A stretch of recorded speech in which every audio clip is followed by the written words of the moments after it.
Ya, pemirsa kasus Omikron di ibu kota kian meningkat, Pemprov DKI Jakarta belum berencana untuk menghentikan pembelajaran tatap muka. Lalu bagaimana tanggapan warga berikut liputannya? Tanggapannya untuk di Jakarta kan kita lihat secara global kasus Omikron kan di Jakarta lebih banyak karena untuk PTM tatap muka ya sebenarnya baik diadakan tapi sisi negatifnya juga banyak dampaknya.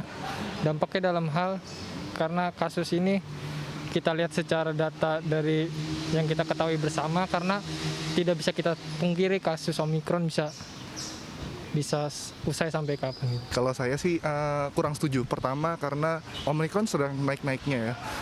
Kasus Omikron di Jakarta sedang meningkat drastis dan itu cukup membahayakan bagi anak-anak walaupun salah satu syaratnya adalah sudah divaksin. Tetapi kita bisa lihat walaupun sudah divaksin mungkin masih banyak juga yang dapat terjangkit virus dari Omikron tersebut. Siswa atau pelajar itu sudah mulai terbiasa dengan pembelajaran jarak jauh. Nah, sekarang tinggal dari sekolahnya yang menentukan atau menciptakan sistem yang mungkin lebih asik gitu untuk pelajar agar mereka dapat belajar dengan nyaman di rumah. Yang pasti saya setuju dengan alasan bahwa para siswa ini dengan melakukan protokol kesehatan dan pihak sekolah pun selalu mengawasi dalam setiap proses belajar mengajar para siswa tersebut. Perlu adanya solusi terbaru untuk bagaimana siswa ini tetap melakukan proses belajar mengajar di sekolah tapi dengan menjaga kesehatan sendiri dan yang terpenting prokes lah, Pak. Ya, pemirsa, Gubernur DKI Jakarta Anies Baswedan menyatakan masih tetap menggelar PTM 100%, sedangkan Presiden Joko Widodo sudah meminta agar PTM di DKI Jakarta, bahkan di daerah untuk melakukan evaluasi. Untuk membahasnya, sudah bergabung bersama kami via Zoom Pak Gilbert Simanjuntak, anggota Komisi B DPRD DKI Jakarta. Selamat sore, Pak Gilbert. Selamat sore, Mbak. Baik, Pak Gilbert, ini angka COVID-19 di Indonesia terus meningkat, bahkan di Jakarta hampir separuh dari peningkatan perharinya berasal dari Jakarta. Namun PTM masih terus berlanjut ini. Apa pendapat Anda? Selamat sore, pemirsa. Saya pikir kita menyikapi ini harus objektif, maksudnya berdasarkan data ya. Datanya kan kasus ini, Omikron ini menyebar begitu cepat, tetapi tidak seganas varian Delta kemarin. Kemudian kita juga sudah memiliki komunitas yang sangat tinggi cakupannya untuk vaksinasi. Artinya kalau kemudian ini virus menyebar sangat cepat, ya kita menggunakan prokes. Apapun yang terjadi, virus ini akan selalu bermutasi dan akan selalu muncul varian yang baru. Kita tidak bisa selamanya kemudian seakan-akan ketakutan terus. Karena dengan varian Omikron yang kemudian mirip-mirip dengan flu biasa, tentu juga kita harus sikapi dengan data yang positif. Kita beradaptasi. Kan flu biasa juga sebelum ada COVID ini kan sudah ada di mana-mana begitu. Dan kita bisa hidup dengan flu biasa. Tentu dengan varian Omikron yang seperti flu biasa, ya kita sikapi juga dengan objektif ya, seperti menghadapi flu biasa begitu. Apakah dengan flu biasa kemudian kita melakukan lockdown atau karantina atau segala macam?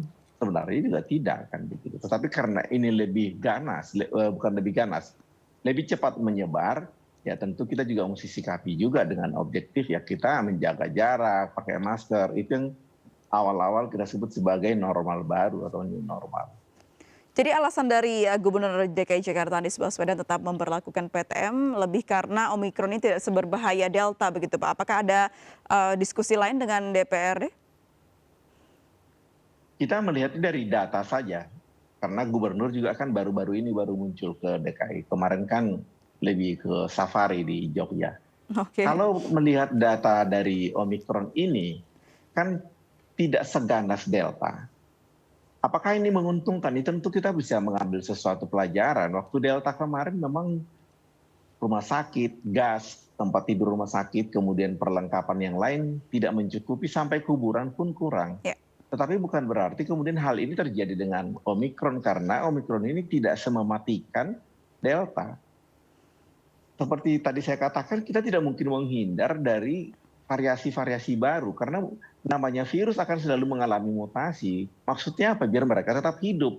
Ya mereka ganti kulit biar kemudian tidak dikenali oleh kekebalan kita. Lalu kemudian apakah kita selamanya harus bersikap seperti ketakutan? Tidak.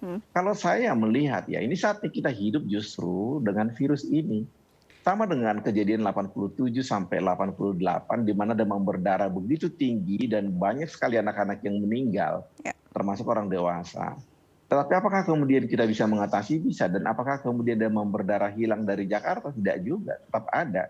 Tapi apakah kemudian kasus kematian masih sama? Tidak juga, karena mungkin virusnya juga lebih lemah.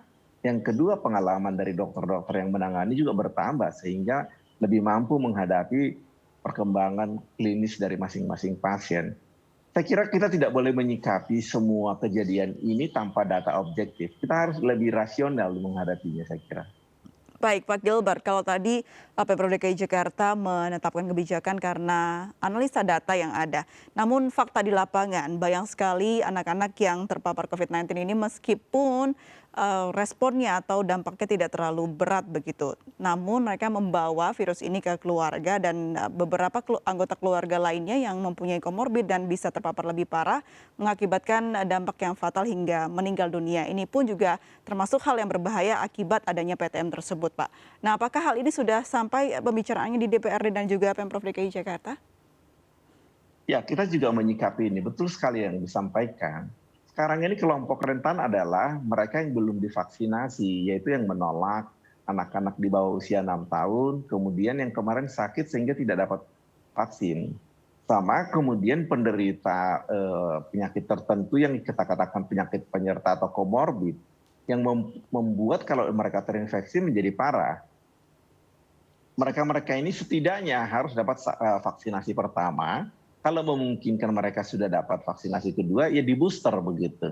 Tetapi ini juga kan sedang dikerjakan sekarang. Saya yakin kita bisa melewati ini dengan baik. Bukan berarti kita meremehkan, tidak. Tetap perlu menjaga jarak, prokes, dan ini yang kita harapkan dari masyarakat. Karena belakangan ini kan agak abai. Memang pergi keluar kota tidak terjadi seperti waktu kemarin libur panjang sebelumnya, libur akhir tahun Natal kemarin tidak. Tetapi di tengah kota sendiri pun agak abai. Ya, mereka menganggap saya sudah vaksin, kemudian tidak apa-apa juga. Dan saya yakin angka kejadian dari infeksi COVID ini jauh lebih banyak dari apa yang dilaporkan. Kenapa? Banyak orang yang tidak bergejala dan tidak merasa harus memeriksakan antigen atau PCR untuk memastikan. Mereka cukup mungkin istirahat dan sembuh, ya mereka tidak menganggap itu COVID. Mereka menganggap mungkin kelelahan, batuk biasa begitu. Agak berat mereka ketakutan atau mereka dari awal sudah takut, ya mereka periksa. Tetapi angka yang sesungguhnya kalau kita lihat itu jauh lebih besar dibandingkan angka yang dilaporkan karena tidak melaporkan atau tidak merasakan apa-apa. Angka yang di rumah sakit juga mengalami pembengkakan untuk kemudian tidak perlu dirawat. Karena kalau kita lihat yang harus dirawat harusnya kan yang sedang dan berat. Dan kita lihat berapa persen, saya lupa berapa persen itu yang kemudian bukan yang harusnya indikasi, bukan yang sedang atau berat. Yang ringan pun minta dirawat. Dan ini kan akan jadi beban buat tenaga kesehatan yang sudah jenuh, kelelahan, exhausted lah selama 2 tahun. Itu juga mesti kita sikapi dengan baik gitu. Jadi kita harus sama-sama menghadapinya, bukan kemudian seakan-akan kita menganggap pemerintah tidak kerja, tidak. Kita tahu bagaimana susahnya mengatasi kasus ini, dan kita lihat bagaimana pemerintah berusaha sebaik mungkin. Dan saya yakin kita bisa melewati ini dengan baik. Varian Delta bisa kita lalui sepanjang masyarakat mau tertib, nanti kemudian disuruh berhenti 2 minggu, ya sudah. Kalau sampai demikian. Tetapi kalau melihat kondisi yang sekarang, dengan varian yang tidak begitu ganas, saya pikir apa yang dilakukan masih terukur lah.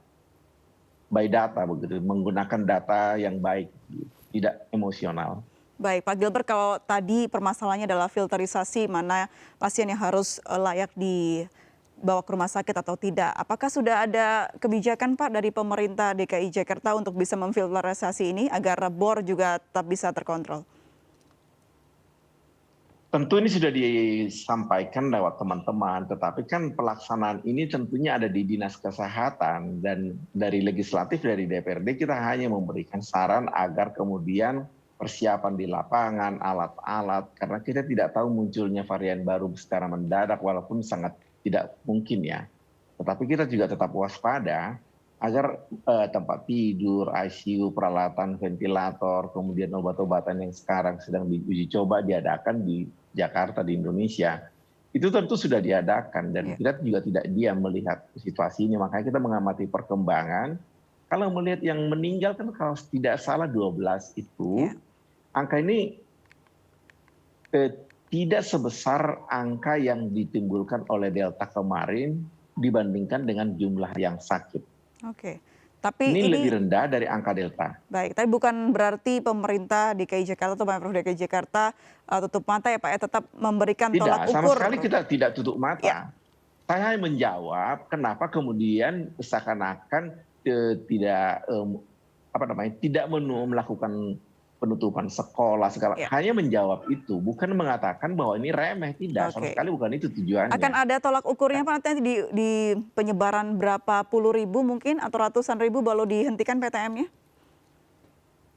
Ukurannya kan tidak selalu jumlah penyakit, jumlah orang yang kena. Kalaupun misalnya semua kena tetapi tidak bergejala, ya mau dibuat apa ditutup. Baik.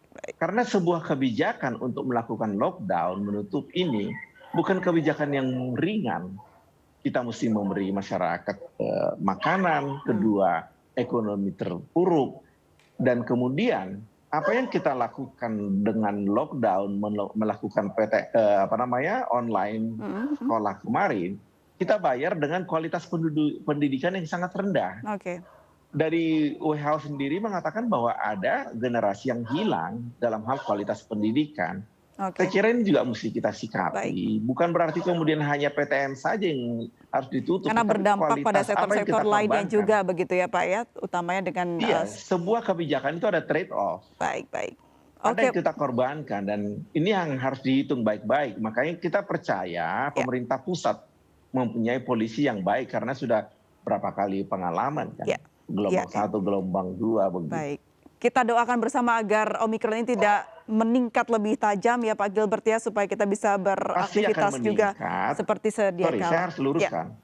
Pasti akan meningkat. Cuma seberapa kasus bertambah sangat ditentukan oleh disiplin masyarakat juga begitu. Jadi mari kita sama-sama menjaga prokes kita begitu. Baik, yang terpenting adalah protokol kesehatan yang harus kita jaga bersama. Terima kasih Pak Gilbert Simanjuntak, anggota Komisi B DPRD DKI Jakarta sudah bergabung bersama kami. Salam sehat selalu, selamat sore Pak Gilbert. Selamat sore. Pemirsa, kami akan segera kembali usai jeda berikut, tetaplah di MNC News.